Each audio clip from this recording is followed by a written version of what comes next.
This is Yasmin Mogahed, and you're listening to Serenity, streaming live on One Legacy Radio. We are doing something a little different today, and the idea for today's show came from a message that I received. And as you know, we are taking your questions at serenity@onelegacyradio.com. One of the messages that I had received was a sister who was talking about a situation which was causing her a lot of grief. And, that as she described the situation, she ended her message in a way that really struck me. And what she said at the end of her message, and we can talk about, just generally what it was that was causing her grief, but she ended her message by saying, "I cry about it every night." And that struck me because it made me realize that this is really a window into what are our deepest attachments, and that's the question of what makes you cry. And so I decided that it would be really interesting to really look at this question and to get the feedback of the listeners and readers about this question. What makes you cry? Because what it does is it gets at the very root of our attachments. The thing that makes us cry is that thing which we, you can say we're most deeply dependent upon. That's the most important thing to us. It's what essentially is filling our hearts. And so I decided to put this question out there and ask you, the listener, to answer this question. What makes you cry? And I want you to, inshallah, get involved in the chat box, and answer this question. We received so far a lot of messages, different people answering this question in different ways. And what I'm going to do is I'm going to read some of the responses that I got, and then discuss what that really, what we can learn from that, and what does that say? What can these things teach us about our own selves? And how is this something that we can use in order to develop? So, some of the answers that we received so far read. One person says, loneliness. I know Allah is always with me and I'm never alone, but what ultimately wears me down is lack of human affection, company, and love. And this is from a listener in Pakistan. Now, subhanAllah, this issue of loneliness, it's going to also tie in with some of the other answers that we received, so I'm going to come back to that one. The next one says, whenever I attach myself to anything other than Allah, it always becomes a reason for me to regret and cry. Another answer, when somebody lets me down, when I am too frustrated to do anything else. Another one, that spoke about a relationship with their friends, and how that relationship had been broken between her and a very close friend, and then this problem with the situation with now a third friend, and then this was where it ended with I really cry every night. So what do I do? Now, just looking at these four responses so far, what we can learn from this is a very profound lesson. The thing that is going to make you cry again and again and again is going to show you that this is something that you are ultimately attached to. And it's actually an indication for yourself to realize what it is that maybe you are too dependent on. For example, this person says, when someone lets me down. Now, the only reason why it hurts when someone lets us down is because we depended on that person. When we depend on something. So, for example, if if I have all of my weight on a chair and that chair breaks, I fall. But if I'm, standing on the ground and the chair, and I'm maybe I just have an elbow on the arm of the chair, or maybe I'm just touching the chair with my pinky, and I don't have all my weight. I'm standing on the firm ground, but I'm just touching the chair, or maybe I'm just looking at the chair, and then the chair breaks. What happens to me in that scenario? And the answer is nothing. I don't fall. I see the chair break, and I may be sad that the chair broke, because maybe it was my favorite chair. I liked the chair. I liked, using the chair. I liked looking at the chair, whatever it was. It may make me sad, but we'll see that in this scenario, I don't fall. And that's because I wasn't sitting on the chair. I was standing and I saw the chair break. And I may have some relationship with that chair. It's in my house. It's in my room. Like I said, you may have had, an arm on it, resting on it, but not your whole weight. And so when it breaks, you don't fall. How does this apply to our human relationships? How does this apply in general? And the way that applies is that when I have friend drama, for example, if I have if I have all my weight in that friend, if all of my dependency is in this relationship, and it defines me, and it defines my happiness, and it defines my sadness, and it defines my self-esteem and my self-worth in this relationship, whether it's a friend or it's a spouse or it's a family member or whoever it is, that then every time there is any kind of issue, for example, the friend says something that hurts my feelings, or the spouse says something that hurts my feelings, all of a sudden it's no longer just, I'm a little sad about that, it's I'm crying every night, or I'm unable to focus on anything else. I'm unable to function properly. This is a sign that I was sitting on the chair, and I was not just sitting on any chair, but I'm sitting on a chair that is not designed to hold my weight. If I'm sitting on, for example, suppose as an adult, we weigh, an adult who weighs 150 pounds decides to sit on a chair designed for a baby, like a little baby chair. And when you sit on that chair, obviously, that chair is going to break. And the reason it breaks is because that chair was not designed to hold 150 pounds. That chair was designed for something else. And this is the way the creation is in general.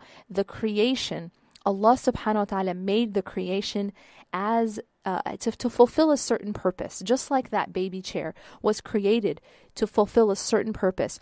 If I go and I try to change that purpose, and instead I take that baby chair and try to make it a support system for me, and try to make it into something that I put all my weight on, then I am just asking to fall, because I'm doing something that goes against the design of that particular creation. In that case, the chair. But the creation of Allah subhanahu wa ta'ala in general is this way. It is not designed for me to put my weight on, but rather designed for another purpose. And ultimately, the purpose for which the creation was made, we know ultimately the creation, Allah subhanahu wa ta'ala says that He has created, that He has only created jinn and human beings to worship Him. And beyond that, He tells us that He has made everything in this world for us to use. For the human being to use. How do we use the things in this world? The way in which we use the things in this world is to bring us to Allah subhanahu wa ta'ala. It's a means, it's a vehicle.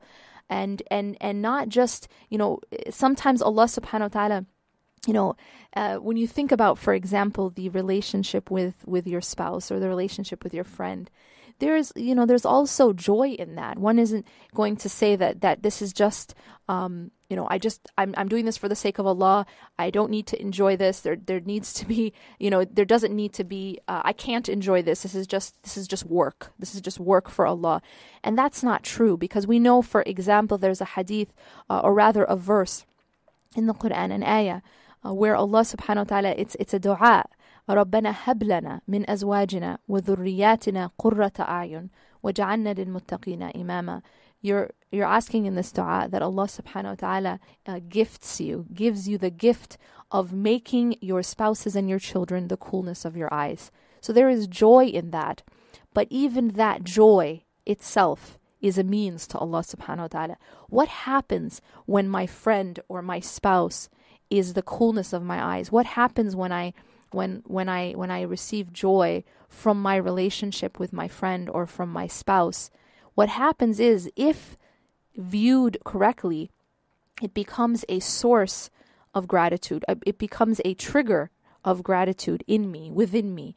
And that gratitude now, the shukr that it ignites inside of me, it brings me closer to Allah subhanahu wa ta'ala. That shukr itself is an act of ibadah, is an act of worship.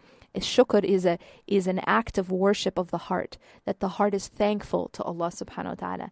And what enabled me and helped me to engage in that act of ibadah, of shukr, is the fact that I had this joy, this blessing that Allah subhanahu wa ta'ala gave me through my spouse or through my friends or through my family.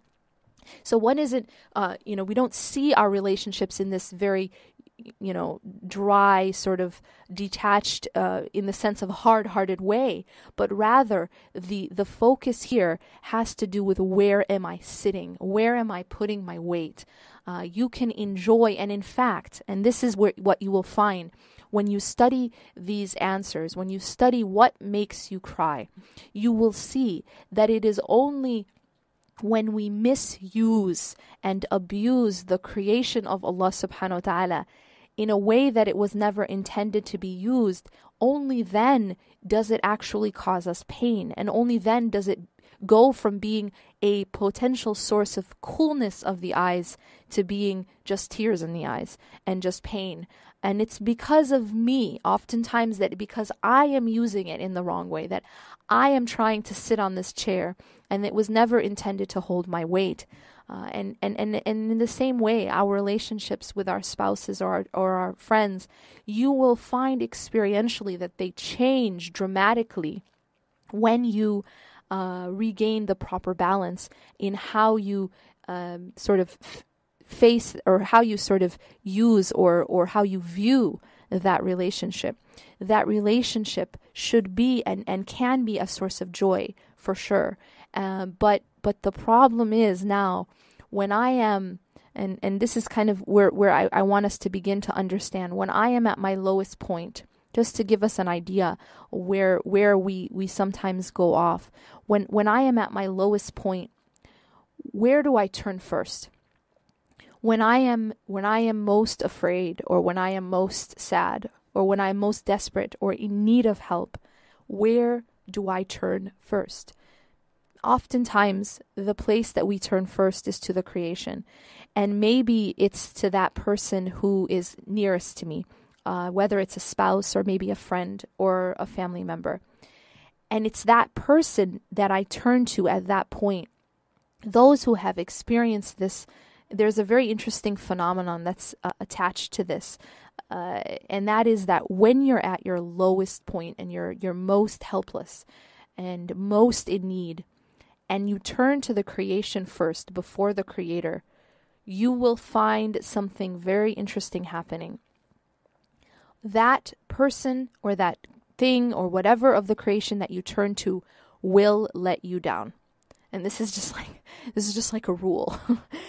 Anytime, and you'll find this, it's when you're most desperate, it's when you're most at need, it's when you're most empty, and you turn to the creation before the creator, or instead of the creator, you will find that you will be let down, and you will actually cause you more pain. So you began as being sad, maybe you began as being empty, and when you turn to a place other than your creator to fill that emptiness and to fill that and to sort of bring you up when you're at that most desperate point, you end up feeling as though someone's kicking you while you're already down. And sometimes when this happens again and again and again, I think people don't necessarily understand why that keeps happening. And sometimes people get into a sort of a victim mentality that, it's because my friends are all bad, or my friends have all abandoned me, or my spouse is bad, or everybody's against me. And this person fails to realize that it's not a problem with the friend, it's not a problem with the spouse, it's not a problem with the world itself, it's a problem with me and where I'm going when I'm at my lowest and when I'm at my most in need, when I'm most in need. It's a problem with me, and I need to be redirected. Once you take a step back and you redirect yourself and you realize that I'm going to the wrong place for ultimate comfort. I'm going to the wrong place for ultimate shelter. And again, let me reiterate, that doesn't mean that there is no comfort and no joy in these relationships. For sure, we know this. رَبَّنَا هَبْ لَنَا مِنْ أَزْوَاجِنَا وَذُرِّيَّاتِنَا قُرَّةَ أَعْيُنٍ, the coolness of your eyes, in your spouses and in your children. Similarly, Allah subhanahu wa ta'ala says, وَمِنْ آيَاتِهِ أَنْ خَلَقَ لَكُم مِّنْ أَنفُسِكُمْ أَزْوَاجًا لِتَسْكُنُوا إِلَيْهَا وَجَعَلَ بَيْنَكُمْ مَوَدَّةً وَرَحْمَةً. And from among His signs is this, that He created from you, from within you and from yourselves, spouses. And He put لِتَسْكُنُوا إِلَيْهَا, in order that you may dwell in tranquility with them. وَجَعَلَ بَيْنَكُمْ مَوَدَّةً وَرَحْمَةً, and He put between you love and mercy. In this ayah, we see a number of very, these joyful types of emotions. You have tranquility, that Allah is saying that one of His signs is this, that He made this peace between, that you may be living in this peaceful state or in this tranquil state with your spouse. And then the love and the mercy that's between the spouses. So this is definitely one of the gifts of Allah subhanahu wa ta'ala. And as Allah has said in this ayah, in the beginning of the ayah and then again in the end, that this is a sign of Allah subhanahu wa ta'ala. Again, going back to that, it's a means, it's a vehicle. It brings me ultimately closer to my Creator, which is the end goal. He is the end goal. But again, when we look at this ayah is talking about tranquility, this ayah is talking about love, it's talking about mercy, but this ayah is not talking about dependency. This ayah is not talking about where the beggar goes to get food, where the pauper goes to get money. That this isn't, that you can't go empty to the creation and expect the creation to fill you. You can go full to the creation and then expect some joy and some coolness of the eyes, but you can never go empty to the creation and expect the creation to fill you. And if you do that, this is what brings you into the question really that we're talking about today, of what makes you cry. If you're going to the creation empty and expecting the creation to fill you, that's when you get into this cycle of being disappointed again and again and again, and you'll find yourself crying a lot over these things and not exactly understanding why that is. Now, we've spoken thus far a lot about relationships, about the creation in terms of other people, but that's not the only place where we put our dependency. That's not the only place and the only thing that makes a person reach the level of crying, or even that intense sadness, even when it doesn't come out in tears. So when I return from this short break, I'm going to talk about another manifestation of the same type of thing, but not necessarily bringing us to tears.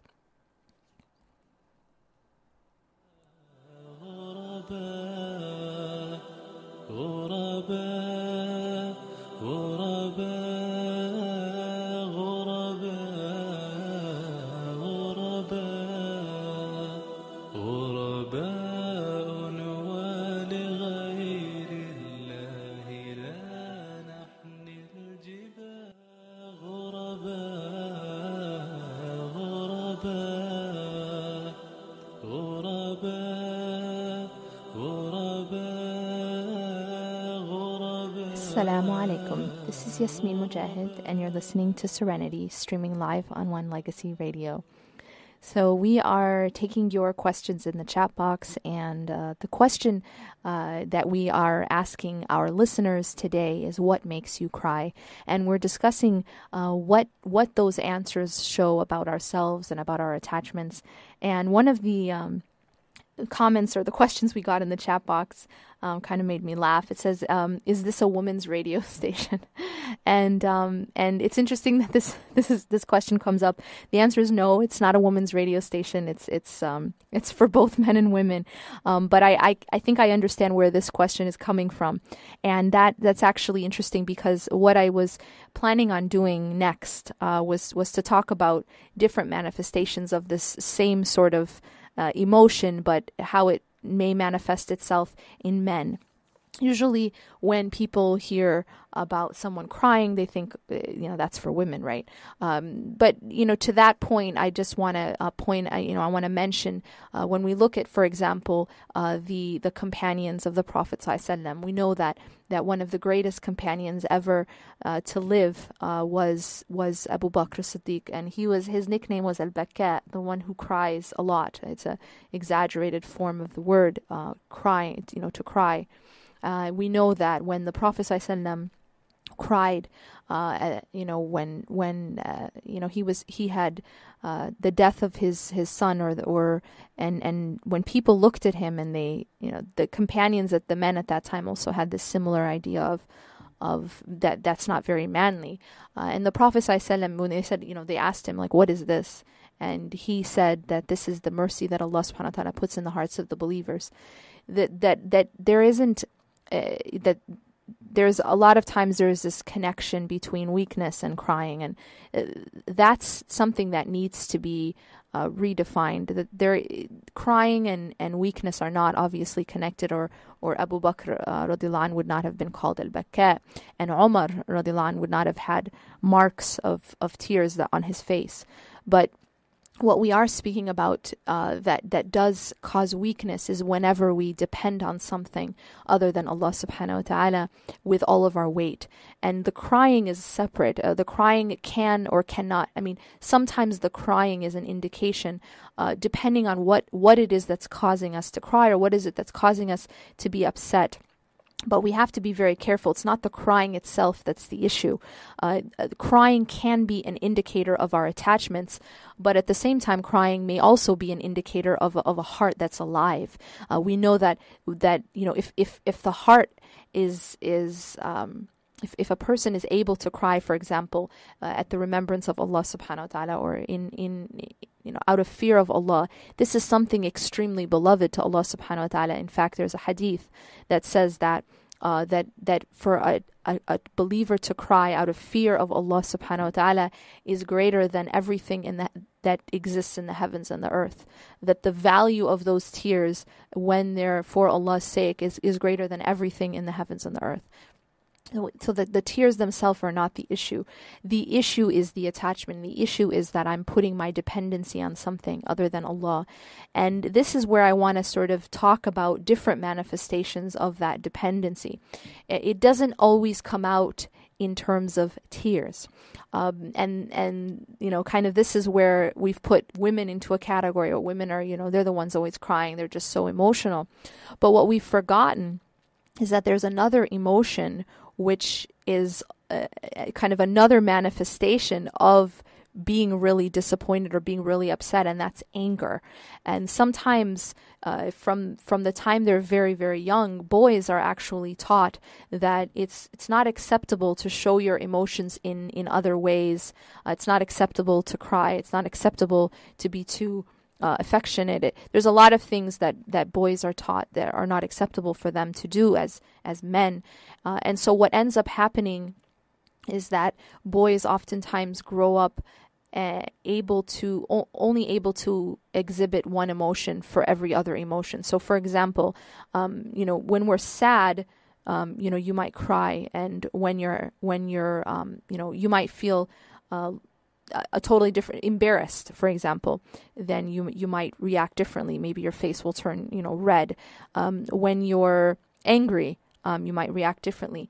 But what happens is all of these different emotions, embarrassment, sadness, feeling rejected, or whatever it is, it all gets exhibited in only one way. And that's the way that boys have been taught is the only acceptable emotion to show, and that's anger. So what you'll find is that sometimes when a man is showing anger, it isn't necessarily that they're just angry, but sometimes if someone is sad, and of course it's not just men, but a lot of times, just in terms of the way in which we're raised, these types of expectations are put upon the child. But just that a person might be might be sad, but because they don't feel that it's acceptable to show sadness, instead it comes out in anger. It comes out in frustration. A person might feel embarrassed, but again, it's not acceptable to show embarrassment in a particular way, so it comes out as anger. And you'll find that pretty much anger is the only emotion that ends up, as the only expressed emotion for a number of other types of things. So when we ask the question of what makes you cry, we should also ask the question, what makes you angry? Because a lot of times there may be people who their disappointment or their hurt is not coming out in their tears, but it's coming out in their anger. And so we should also look at that question. And this idea of dependency on things other than Allah subhanahu wa ta'ala is not only saved for women on the women's radio station. We all as human beings, both men and women, put our dependency on the creation. It may not be on other people, but it may be, for example, on our job. It may be on our career. It may be on our status. Or it may be on our how we appear to our community, how we appear to society, what's our image. And it may be the feeling that one is in control, the feeling of financial stability, that these are things that we do, that we also depend on of the creation. And when those things, just like that chair that we sit on with all our weight and then it breaks, those things also break.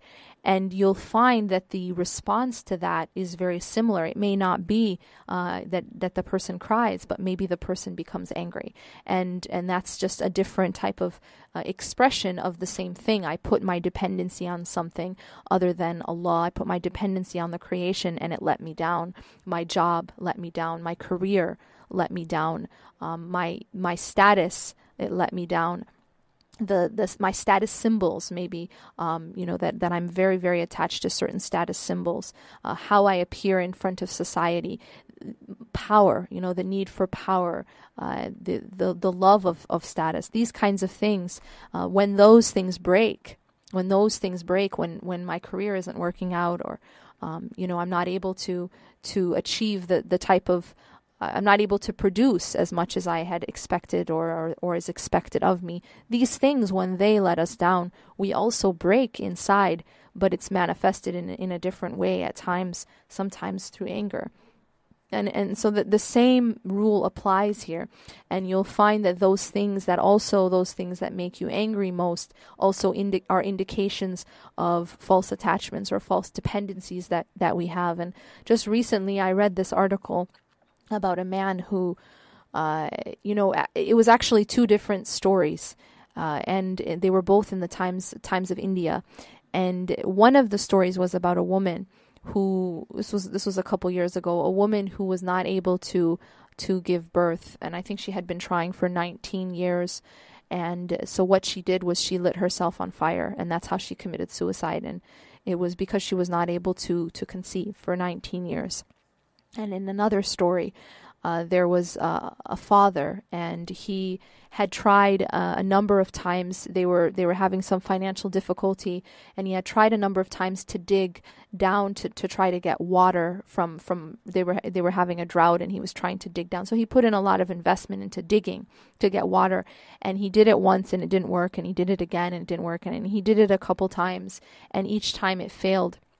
And the last time after it failed, he committed suicide.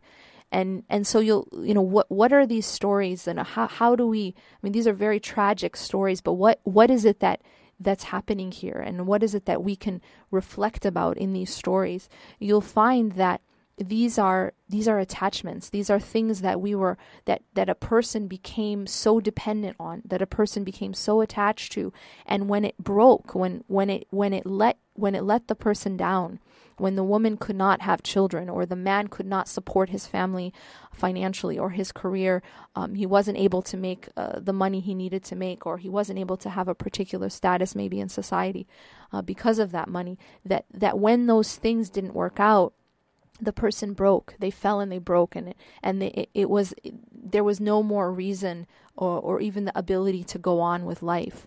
These are very tragic and real examples and of course extreme examples, but they teach us a lesson of what happens when you put your full dependency on something other than the Creator, and you're seeking that to hold you up. And the reason why I give this example is because I don't want it to be, this is a woman's topic because it's about crying, right? And this is about women and how they get too dependent on other people. And this isn't my issue as a man. And that's very untrue, because as men have their own dependencies as well, and they have their own way of showing what happens to them when their dependencies fail them. And again, oftentimes it comes out in the form of anger, or it might come out in these these tragic types of reactions. You hear stories, and we've heard this in the news as well, of what happens. A family where the man was unemployed and he wasn't able to find a job for many, many months, and he actually ended up not just killing himself but his entire family. And this is this break that happens. And alhamdulillah, this is not something that happens commonly, but it is an extreme example of something that is very common, and that's that we do put our dependencies on these things, and when they don't work out, we wouldn't necessarily go to the extreme of suicide and murder. However, it does cause internally the person to maybe implode inside, or to break inside, and it's a deep sort of despair that sometimes takes over, and a lack of self-esteem. And sometimes our self-esteem is really the what takes the biggest hit, because our self-esteem is very much connected to these things, to my position in society, or my career, or how much money I'm making, or whether or not I'm able. It's very painful to not be able to support your family. This is something that is very painful. But is that something that then debilitates the person, because that's what makes them feel that they are a full human being. And while this is these are all things which matter, and these are all things that are important to us as human beings. It's important to be able, it's very important to a woman to be able to bear children. It's important, to men to be able to support the family and be the, protector and maintainers of their families as is their role. However, it brings us back to our original purpose. These are things which matter to us, but ultimately, are these the things that we put all of our dependency on, and are these the things that really, really define who we are? And the answer is they should not. Obviously, what should define us comes only from our purpose, and that purpose is ubudiyya. وَمَا خَلَقْتُ الْجِنَّ وَالْإِنسِ إِلَّا لِيَعْبُدُونَ. We have not created jinn and human beings except for one reason, and that's to worship Allah subhanahu wa ta'ala. That should be my solid ground. That's the ground that I'm standing on. And if I'm standing on that ground in my relationship with my Creator, then whatever breaks around me, it may make me sad, because that's human to be sad sometimes. It's human to cry. It's human to feel those emotions. But when I'm standing on solid ground, no matter what breaks around me, it doesn't break me. It doesn't break me internally. And that's the key. That internal strength comes only from Allah subhanahu wa ta'ala. La hawla wa la quwwata illa billah. There is no strength and there is no power and no change in state except by Allah subhanahu wa ta'ala. And that power and that strength comes from nowhere else. It's not going to come from your career. It's not going to come from your status. It's not going to come from other people or even from your children. If you are able to have children, but it only comes from your relationship with Allah subhanahu wa ta'ala alone. We are going to take another short break now, and returning, we're going to look again at the questions in the chat box when we return.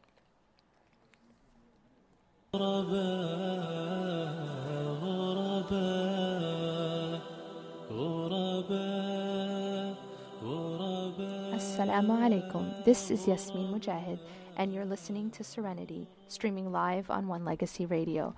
We have a very interesting discussion going on in the chat box and some really great questions. I'm going to go ahead and some great answers to this question.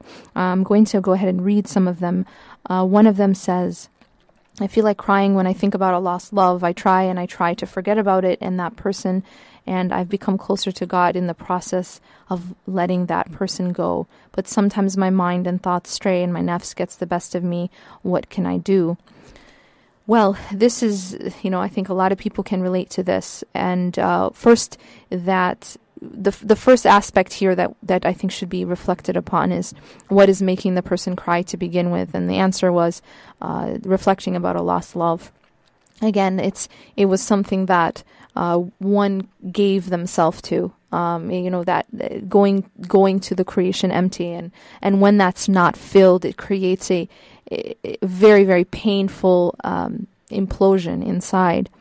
And secondly, that as this person got closer to God, that letting the lost love, or letting that person go, has actually brought the individual closer to God. And this is something that we will, it teaches us exactly that sometimes these dependencies that we have on the creation are precisely what is veiling us from the Creator. See, the creation can be one of two things. The creation can either be a veil, which keeps us away from the Creator, or the creation can be a means, a vehicle to bring us near to the Creator. And the key is that we never allow the creation to be a veil, but always allow the creation to be a vehicle, a means to bring us closer. And in this case, the time when it becomes a veil is when my dependency is on that the creation itself, rather than on Allah subhanahu wa ta'ala. But then this person speaks about that then the thoughts come back once in a while, and is this the nafs? And the answer is yes, none of us are perfect, and there's always that weakness. We all have a nafs, and we all have, shaitan is always trying to get us all, right? Nobody's free of that. And so it is a battle, but the more that one seeks refuge in Allah subhanahu wa ta'ala, that's how they become able to win in that battle. So it is a battle. No one is going to say that it's easy and that it's there's no struggle. Otherwise we would already be in Jannah. But we're not there. So it is a battle. It's an internal battle between the self, the nafs, and the heart, and Allah subhanahu wa ta'ala, and shaitan. There's all these different forces, but the way in which we're going to overcome that battle is by seeking refuge in our relationship with Allah subhanahu wa ta'ala. And also using the creation as a means, again, that these people, that these things in our life, that the dunya itself is actually bringing me closer to Allah. I'm using it to bring me to Allah instead of using it to distract me from Allah. Another comment says, I cry because I feel I'm absurd and I feel I'm worthless and not strong enough. I'm always defensive and cannot handle criticism. It makes me cry. Again, this is rooted in our need for approval from the creation, that we need the creation to say that we're okay. And if the creation says we're not okay, it breaks us. This goes back to, where is my self-worth defined? Who and what defines my self-worth and my self-esteem? And if it's anything other than my relationship with Allah, I'm always going to be broken in this way. I can't make these things dependent on anything which is inconstant. We cannot make our self-worth dependent on the creation. We cannot make our self-esteem or our happiness or our sadness, or these ultimate things should only be the keys to these ultimate things should only be given to our Creator. And you should be very, very careful about giving that power to other than the Creator. By giving that power away to the creation, you have made yourself weak. You have chosen to make yourself weak. When you're sitting on that tiny chair that cannot hold your weight, you are choosing to make yourself fall. So you have to make the decision of where you're going to stand, and is it going to be solid ground?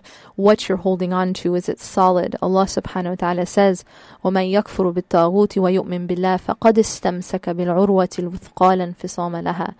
That the one who disbelieves in Taghut, وَيُؤْمِنْ بِاللَّهِ, and believes in Allah subhanahu wa ta'ala, فَقَدْ اسْتَمْسَكَ بِالْعُرْوَةِ الْوُثْقَى, he has indeed held on to the firm handhold that never breaks. That's the only handhold that never breaks. So it gives you an idea. If you're getting very, very defensive anytime someone says something, it shows you that you need to take a step back and figure out where is your self-esteem really, what is defining your self-worth. And it should never be what people think.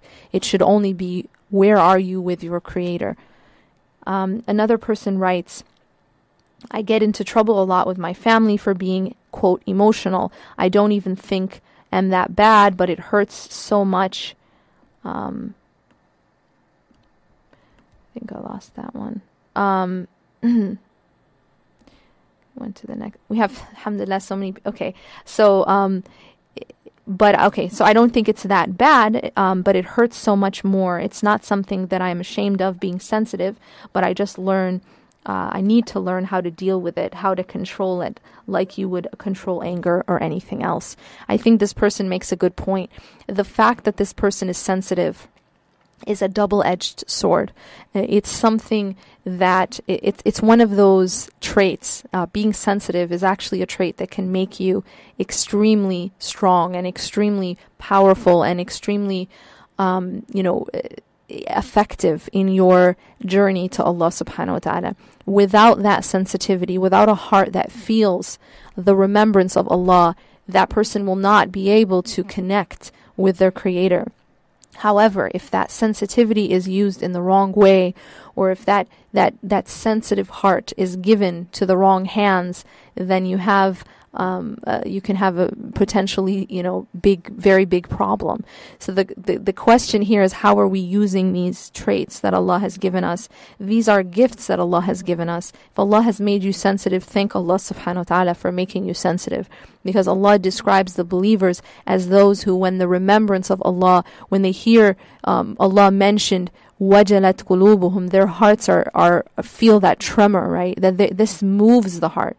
If you're already naturally sensitive, then thank Allah subhanahu wa ta'ala for giving you that ability to be more moved, potentially, by the remembrance of Allah.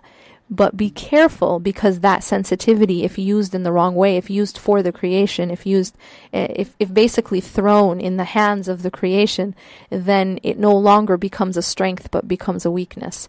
And that's what we have to understand. Everything Allah has given us can either be a strength or a weakness, depending on how we use it. Even the fact that Allah has given us a nafs can either be a strength or a weakness, which is something people would say, well, how is that? The fact that Allah has given us a nafs means that, well, if I'm obeying that nafs, then it becomes a weakness. But if I am using that nafs as a means of seeking refuge in my Creator, because I know that there is no other refuge, sometimes the fact that there is that nafs, and the fact that there is that struggle, and the fact that there is that storm inside of me is what is pushing me to seek refuge and to seek shelter. And had there not been that inner battle and that inner storm, I might not have sought any refuge in Allah. I might have felt safe on my own. And so it's the nafs itself that if responded to properly, actually pushes me closer to Allah subhanahu wa ta'ala because of that battle. And I know that I can't do it on my own. I cannot seek refuge in my own self from my nafs, because my nafs is my own self. I can't call the police to help me with my nafs, right? I can't call Ghostbusters. I can't call anybody else. There's nobody who can help me against my own nafs but Allah subhanahu wa ta'ala. So this again is an example of something that Allah gives me that can either be a strength or a weakness, depending on how I use it. Being sensitive is one of those things, absolutely one of those things. And thank Allah if your heart is easily moved, but make sure that you are never giving that heart to the wrong hands. And if you do give that heart to the wrong hands, that's when you become weak, and that's when it becomes a weakness. So inshallah, it has to do with where you are using and how you are using those gifts of Allah subhanahu wa ta'ala. And subhanallah, there are many people who they haven't yet been able to utilize the gifts that Allah subhanahu wa ta'ala has given them in a way that is a means to get closer to Him. One person actually asked as well in the chat box, and this has to do with relationships, because we talk about not being too dependent on the creation, and yet this person asks a very natural question: how do we not be dependent or detach, in a sense, from those people who are nearest to us without completely divorcing them. For example, if it's our spouse, how do you detach from your spouse without divorcing them? And it's a very, very good question.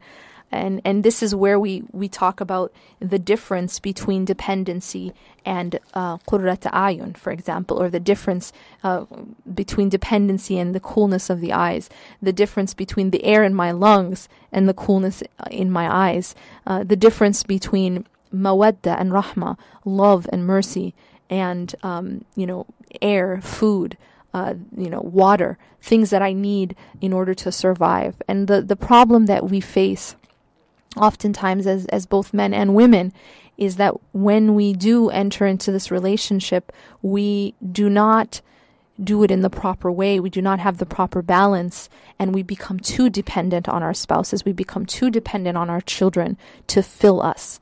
We do not go to the creation full and then enjoy the blessing of the creation, the coolness of the eyes, but we go to the creation empty and we say, fill me now. And we go with empty hands and say, fill me. We go to our friends and we say, I'm empty, fill me. And it's then that we always get hurt and we always get disappointed, because it's very painful to go to someone or to some place to fill you when you're at your lowest place and to come back empty-handed. It's very, very painful. You want to be able to go and seek and be filled. There's only one place where you can always seek and be filled, and that's Allah.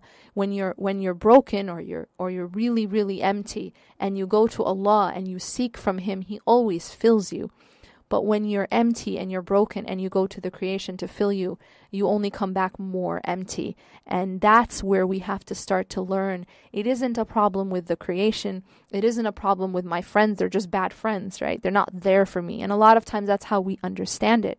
We think that it's because that's a bad friend. That friend wasn't there for me when I needed them.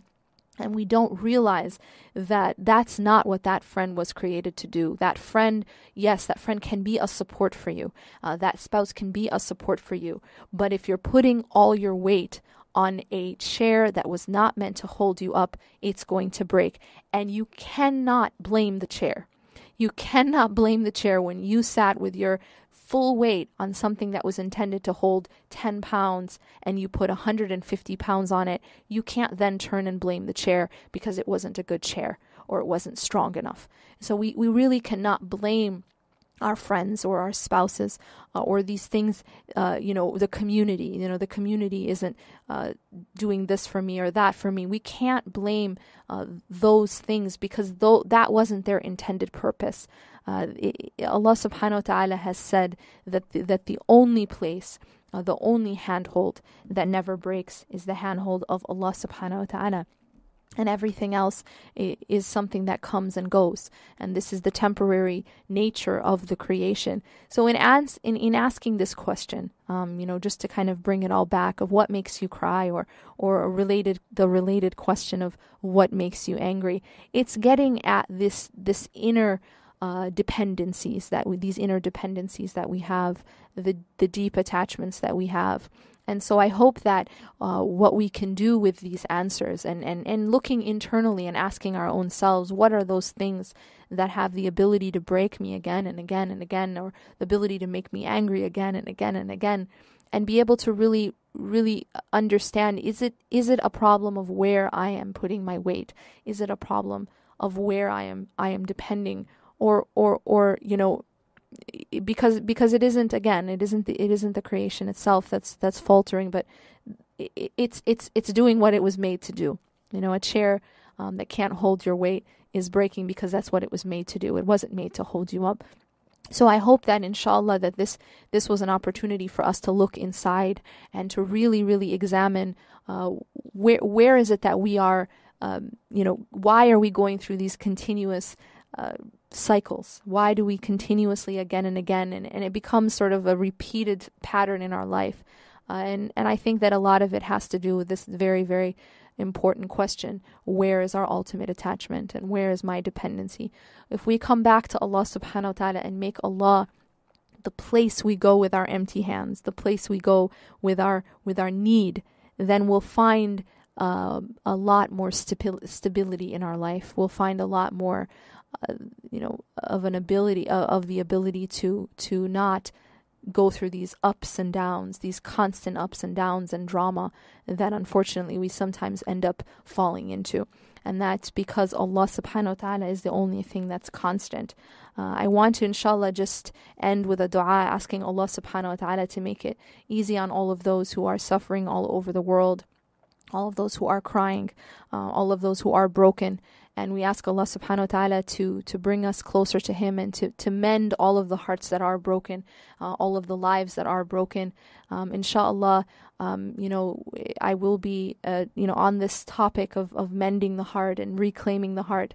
Inshallah, my book will be published coming up in the next week, inshallah ta'ala.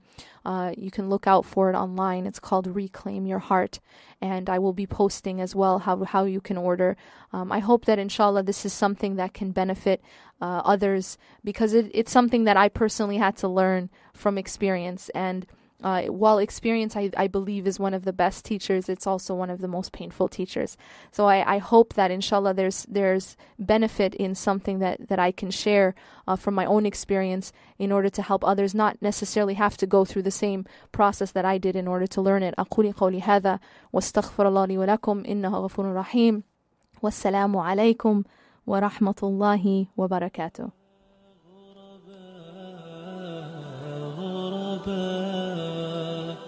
غرباء